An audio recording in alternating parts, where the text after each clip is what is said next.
Theo Vons just got extremely vulnerable and honest on his podcast, and he said something that I think many people in the church really need to hear. This is possibly one of the best things that I've ever even heard on YouTube ever. So we're gonna check it out, see what he has to say, and I'm gonna kind of give my honest review here. I've been struggling, man. At the past couple years, I've had, it's been a struggle in certain ways with certain behaviors that I'm just not proud of, right? Or really just behaviors that I didn't want to do anymore. And I couldn't change it. I couldn't change the cycle. And even as I say this, I'm afraid that I'll fall back into those behaviors. But I'll tell you what for me has been helpful recently. And I'm sorry if I sound a little animated. I've been going through this in my own life recently, and it's on the tip of my thoughts and feelings. Sometimes I realize for myself, I would pray to God to help me get away from certain behaviors in my life. But at the same time that I was praying, there would be a part of me that knew I was probably going to do those things again. I feel like we've all been there. We've all been praying something, trying to get over something, and we're just like, man, I'm saying I'm sorry right now, but I feel like tonight I'm going to slip up, make the same mistake again. That I was probably going to do those Gosh, I'm getting emotional watching this. things again. But God, please help me I don't want to do this anymore. I don't want to have this behavior. But there'll be a little part of me that was like, I know even as I ask for God's help that I'm going to do it again. I would know that. So I started praying like this. I started praying like, God, please help me with this. This is a broken part of me that I bring to you. I need help with it. And then I would add to my prayer, I would say, and even God, even as I pray to you right now, there's a part of me that knows I'm probably lying to you. There's a part of me that, man, that's so good. The more real and honest we get, the more intimate we're going to get connected to him. He doesn't care if we're broken. He wants our complete vulnerability, our complete nakedness, the good, the bad, and the ugly. And the more we do that, the more our lives are going to change. that knows I'm going to do that behavior again. So can you come into that part of me and help me there? That's so good. Help me in the part of me that knows as I pray that I'm lying. And I don't know if that sounds crazy or not, but I started to think that like a connection between us and a higher power, it's such the realest. It's like in my life, it's one of the realest things that I've ever witnessed. Like you go in, like I'll be in meetings and or recovery meetings or and you see people's lives change. You see something happen. You see miracles, right? Real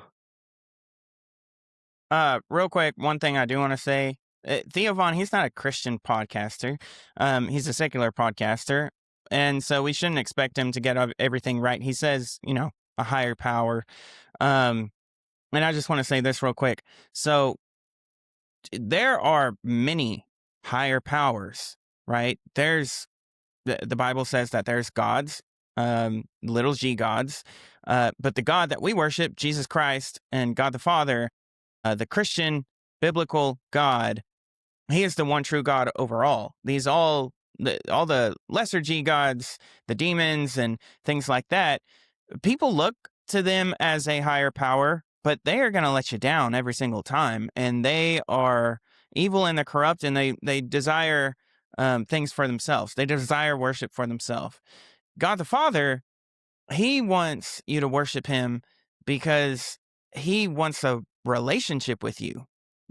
That's what worship is. It's this sharing of love. And other beings, they want it selfishly. They don't want a relationship. They want to control you. So I would say, to his higher power thing is like the realest thing is a relationship with God Almighty, Jesus Christ. Other relationships with other higher powers, that's not it. So anyways, let's keep going. That was what was happening. It was couldn't change. I tried everything. I tried everything to change. I would tell myself I'm gonna do it different. I'm gonna do that, and it wouldn't. It just I couldn't do it. We've all been there. I Can't couldn't do do it. it by myself. And my whole life, I'd done everything by myself. And so, something that's just been helping me recently is just praying differently. Because whatever's inside of me that's broken is really, it's manipulative, and you know, it would be good at pool because it's good at the angles. But so I've just been praying that God comes into those parts of me. Don't just come into like the water inside of me. Come into the well. Come into the walls of the well. Come into the mortar or whatever that's between the bricks. Because I'm broken.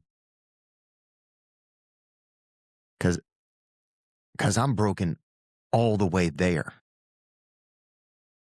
But if there's a part of me that doesn't even want the best for me, then there's something inside of me that is off. And that's how you really change. It's like whenever you're um So that's something that's been starts getting emotional here, but that's how you really change, is like whenever you are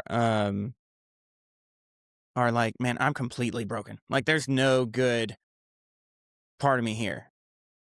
helping me, uh, because some of it's been coming true. And I don't know if it's been coming true. I don't know if that's a term, but uh, I don't know. I'm starting to just feel something different.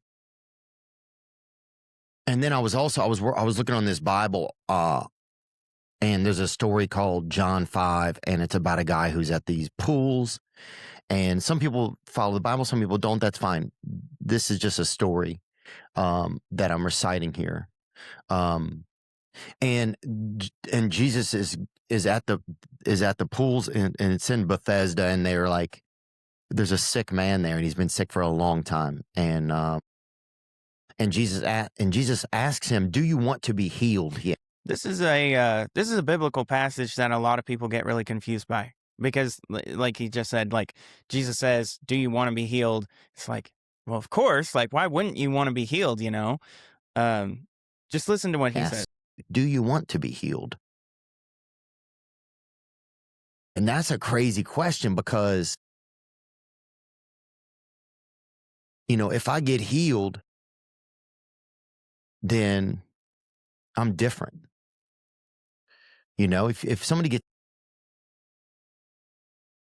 Sorry, guys, some things keep going off. But yeah, like people don't want to be healed because it means their lives change, and people are uncomfortable when things get different. it's healed, they have a new story. So that's just been something that I've been having to ask myself. It's like, yeah, do I want to be healed? Do I really want something different? That's a question we all got to ask ourselves. Sometimes a lot of the answer is no, I don't. I want something different, but I don't want to. Yeah.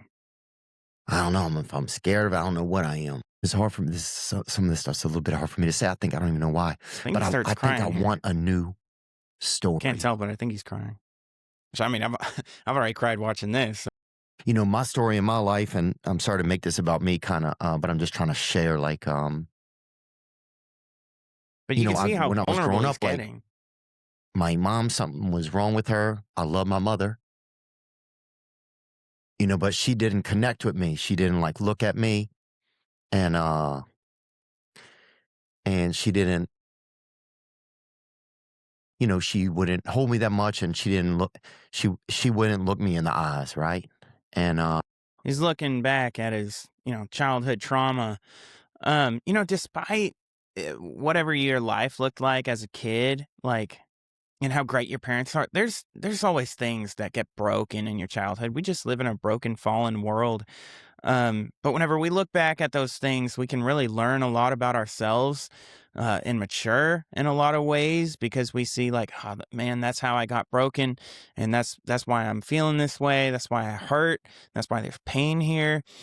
And whenever we look back and we can see that we understand ourselves better, we give ourselves some more sympathy for ourselves. But then also we're able to start creating a path to move forward after we do that. And so as a And kid, you can heal I felt from. like something was wrong with me. I felt like, oh, if the person that created me won't even look at me, then something must be so wrong with me. But it just gave me like a lot of low self-worth. It just gave me low self-worth. And it honestly, it made it tough for me to even have a self, because the only person that I only knew who I was if you reacted to me well, right? Like, I became just a people pleaser because I didn't have any feelings of self-worth. So the only way I could get my worth was from you, right? From somebody else. And I know I do that. Like, you start trying to get your worth from other people, and you start, people pleasing, things like that, because you want to feel wanted and desired from other people. That's a lot of people's, but one of their biggest problems is not having that self-worth. And really, you only get that whenever you actually truly have a relationship with God and you can see how much you're actually worth. Because you're never going to know or believe that you're worth very much until you realize that the God of the universe came and died for you on a cross, and he died the most brutal death in all of history for you. Like, yeah, he died for the whole world, but he died for you. Whenever you start realizing that, then you're like, man, I must be worth a lot. Um, so yeah, I mean, that's how you really get self-worth. And I needed everybody to like me. I needed everybody to like me because I didn't know if there was a one person that didn't like me, if one of the the plate stopped spinning, if it was all gonna fall down. But the thing that also happened was all of that energy, that negative energy, that uncertainty, that became my story, right? And it gave me like a chip on my shoulder where it was like, I'm gonna show them, I'll show these I'll do this, and it gave me all of that. It gave me all of that energy. Like, I'll prove to them, I'll prove to somebody that I'm worth something. I'm gonna make, yeah. I just want to look in somebody's eyes and have them be pleased with me. You can only get that with Jesus. You can only truly get that with him. We try so many times with other people, but other people are flawed and they're broken just as much as you are. We can only get true, um, we can only truly feel desired and pleased, or the only one who is really pleased by us is God. Um, we other people can act like it. I mean, we can feel wanted by other people, but it's never gonna be like their relationship with Jesus. I'm just tired of living that story, man. I'm tired of that story. I think a lot of people are tired of their story. I'm tired of that story. I just don't want that story anymore. Yeah, man. It's been a good story and it served me well. Dang, homie, I'm leaking. Like, yeah. It's been a good story and it served me well, but I don't want that story anymore. I want something different. Mm-hmm. Because the more I just tell that story, it's just like, I stay in that world. I stay in that cycle Yeah. for me. And I think Just repeat the brokenness. yeah, so I want to and it's scary to say that I want to have a new story because I'm so used to like how those other feelings work. I know who to be angry at. I know how to operate here and I know how to operate there. And I know who to not give love to. And